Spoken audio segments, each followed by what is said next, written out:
Aris kembali berangkat kerja dan sampailah Aris di tempat kerja pada jam 6. Jadi singkat cerita, ketika Aris buka pintu kantor, Aris ini melihat ada sosok wanita berambut panjang berpakaian putih yang sekelebatan terbang.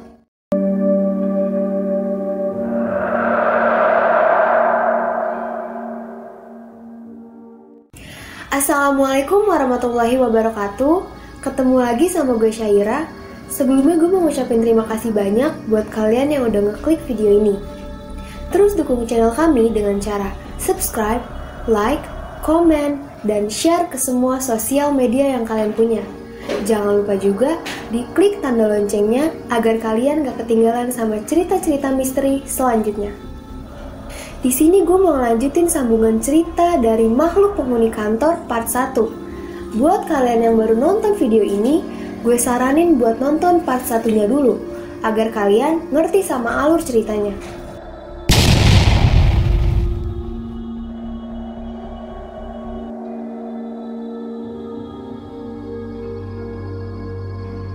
Jadi di hari berikutnya, si Aris ini datang ke tempat kerja seperti biasa, jam 6 pagi, sebelum semua staf dan karyawan pimpinannya datang. Seperti biasanya, Aris ini langsung mengalami kejadian yang sama pada saat Aris membuka pintu kantor dan mengucap salam.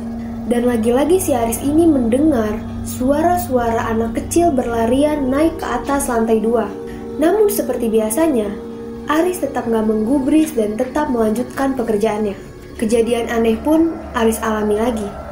Jadi ketika si Aris ini lagi bersih-bersih di lantai 1, yang tadinya ruangan direktur keuangan Aris ini tertutup, perlahan pintunya terbuka sendiri, dan Aris merasakan seperti hembusan angin yang melintas. Dengan rasa takut, tubuh Aris ini merinding hebat. Lalu Aris memberanikan diri untuk masuk ke ruangan direkturnya. Dan akhirnya, Aris menutup kembali pintunya, dan Aris melanjutkan pekerjaannya. Lanjutlah Aris membersihkan lantai 2. Aris masih mengalami hal yang sama seperti di lantai 1. Jadi, pintu ruangan manajer Aris ini terbuka sendiri, dan ada suara benda jatuh dari ruangan manajer Aris. Sontak, Aris langsung merinding dan berkeringat dan memberanikan diri untuk melihat ke ruangan direkturnya. Pas Aris lihat, buku yang tadinya berada di atas meja jatuh berhamburan ke lantai, dan Aris langsung merapikan kembali bukunya di atas meja sambil berucap, "Udah dong, jangan ganggu saya lagi. Saya kan lagi kerja." Dengan rasa takut dan merinding hebat, Aris pun kemudian melanjutkan pekerjaannya.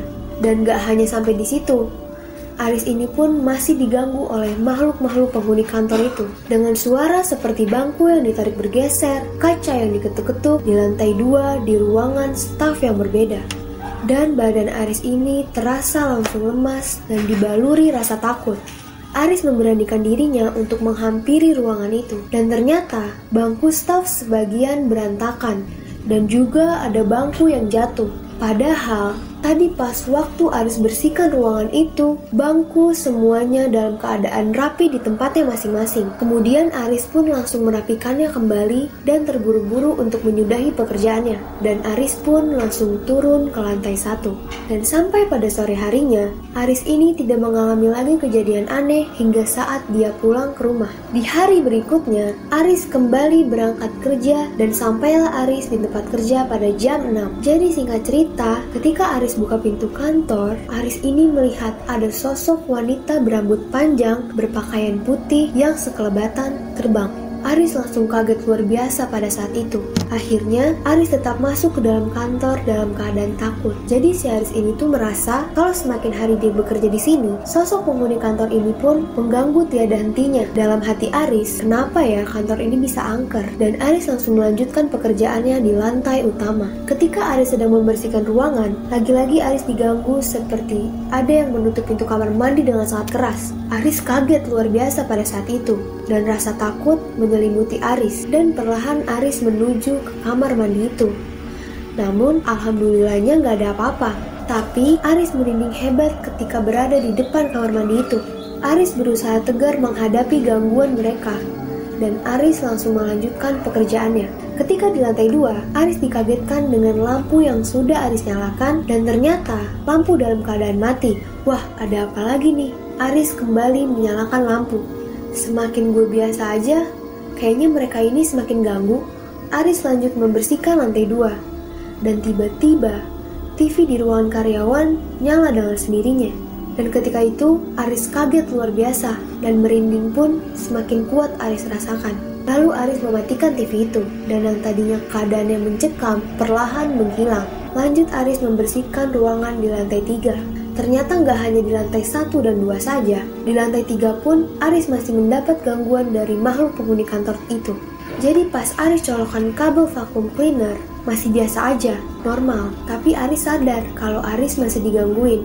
Tapi Aris tetap nggak gubris dan langsung menyalakan tombol on-nya. Setelah mesin vakumnya nyala lagi, Aris kemudian melanjutkan vakum karpetnya. Dan kemudian, hal aneh pun terjadi lagi. Kabelnya seperti ada yang cabut dan mesinnya mati lagi.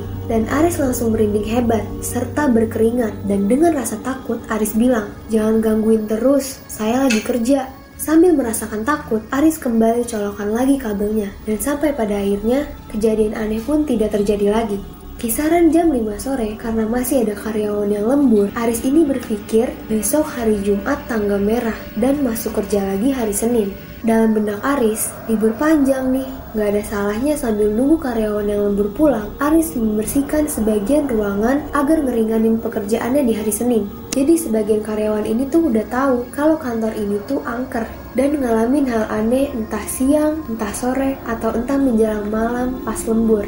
Waktu sore itu, karena ada yang bertanya, "Sebut saja Pak Riko, lu gak takut Riz di lantai 2 sama 3? Aris jawab, "Ya rasa takut mah ada, tapi mau gimana lagi, itu kan tugas saya." Pak Riko bilang, "Gue aja digangguin sore gini di lantai 2 sampai merinding." Aris menjawab, "Kalau diceritain mah banyak Pak, ntar pada takut lagi," sambil ketawa bercanda. Pak Riko jawab lagi, "Ya kalau suaranya doang mah gak apa-apa Riz, asal jangan wujudnya aja." Aris bilang, "Ya Pak, kalau wujudnya mah saya juga pernah. Udah jangan diceritain lagi." Pak Riko pun kembali menjawab, "Iya Riz, gue pernah ngalamin. Ada wujud bayangan sosok tinggi besar di lantai 2. Aris jawab, "Iya Pak, itu mah saya juga udah pernah. Udah gak usah diceritain lagi." Pak Riko pun balik menjawab, "Iya Riz, lu banyakin aja berdoa." Pak Riko sambil tertawa. Setelah larut malam abis Isya, Aris langsung bergegas membersihkan lantai 3 lebih dulu. Setelah lantai 3 selesai, Aris lanjut membersihkan lantai 2. Dan di lantai 2 dan 3 udah gak ada siapa-siapa, kecuali di lantai 1.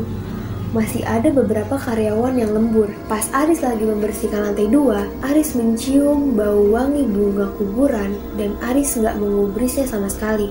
Persis wajah Aris menghadap ke tangga lantai 3 dan Aris melihat ada sosok laki-laki turun menyerupai karyawan dan langsung masuk ke pantry. Dengan hati yang takut dan bercampur rasa penasaran, Aris ini memanggil sosok yang tadi dia lihat. "Mas Momo, Mas Momo, Mas Momo."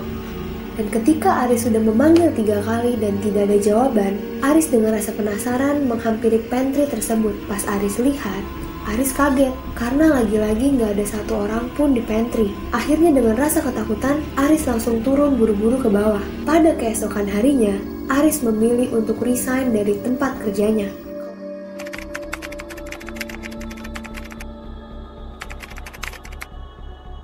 Kalau menurut gue, cerita ini lumayan serem sih, tapi gimana menurut kalian? Apa kalian pernah ngalamin hal yang sama seperti Aris ini? Boleh komen di bawah. Buat kalian yang punya pengalaman horor atau mau jadi narasumber langsung, kalian bisa DM ke Instagram Cast3Official atau bisa melalui email yang ada di description box. Terus dukung channel kami dengan cara like, comment, dan subscribe. Terima kasih sudah menonton video ini. Sampai bertemu di cerita-cerita misteri selanjutnya. Selamat malam.